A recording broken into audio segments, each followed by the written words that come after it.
Hi, I'm Calvin here at the Zenith factory, and today we're going to be going over some of the basic introductory skills you need to get started on your own Zenith rudder.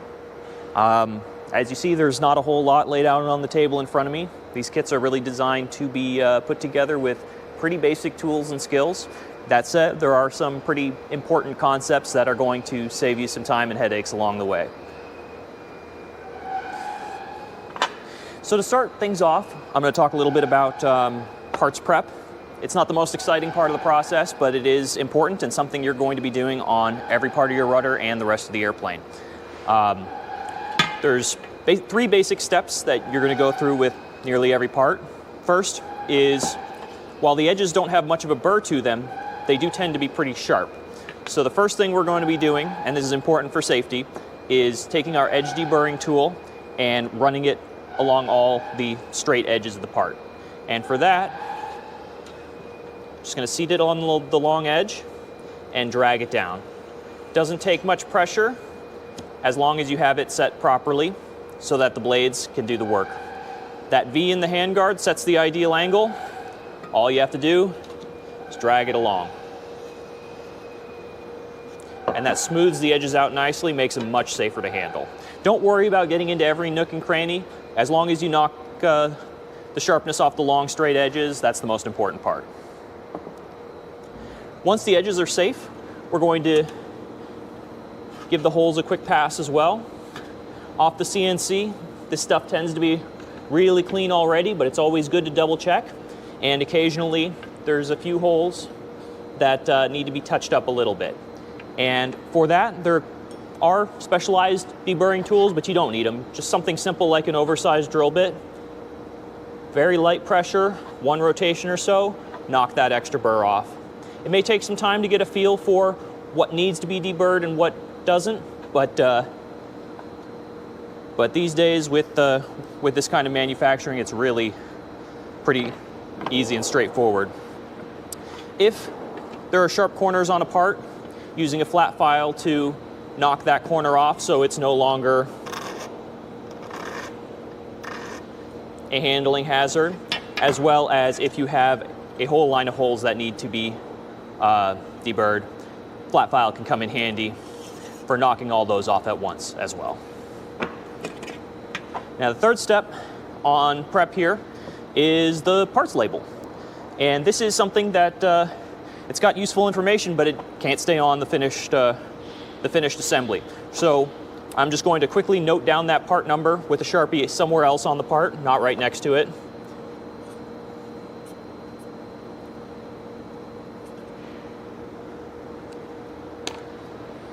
And give the label a quick dose of acetone, lacquer thinner in this case.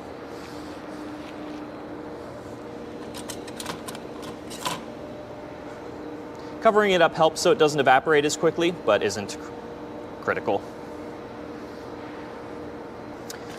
So now that that's been sitting for a couple minutes, you can see that instead of having to fight to get these off, it peels off cleanly.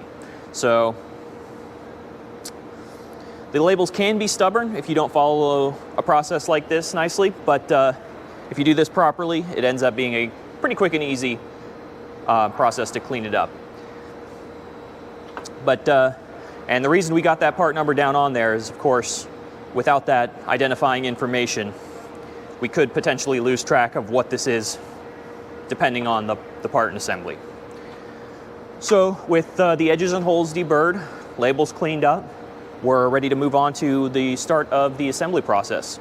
Now, when you're working on your rudder, in my opinion, it makes a lot of sense to go ahead and prep most of the parts up front so you're not constantly going back to these processes, but that's really just a preference thing and can be approached however you like. So moving on to our first assembly steps, we're going to be using a lot of Clecos to hold things together, align all the holes before we're ready to rivet them permanently. And to do that, we use our Cleco pliers and a couple different sizes of Clecos. The different colors correspond to different size holes. And all we're doing here is using these to clamp 2 or more parts together using those same holes that will eventually be riveted. Now we're not going to cleco every hole. Every third or fourth is generally what you're looking for to hold everything together nice and securely before you're ready to rivet.